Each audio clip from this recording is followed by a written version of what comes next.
সকল ধরনের নষ্ট মোবাইল সার্কিটের দাম বেড়েছে। আপনারা চাইলে পুরোটা আস্ত বিক্রি করতে পারেন অথবা খুলে এইভাবে সার্কিটগুলো আমাদের কাছে বিক্রয় করতে পারেন।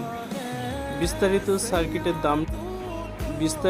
সার্কিটের দাম সহকারে ইউটিউবে লং ভিডিও দেওয়া আছে, সেখান থেকে জেনে নিন এবং আমাদেরকে কমেন্টস করুন।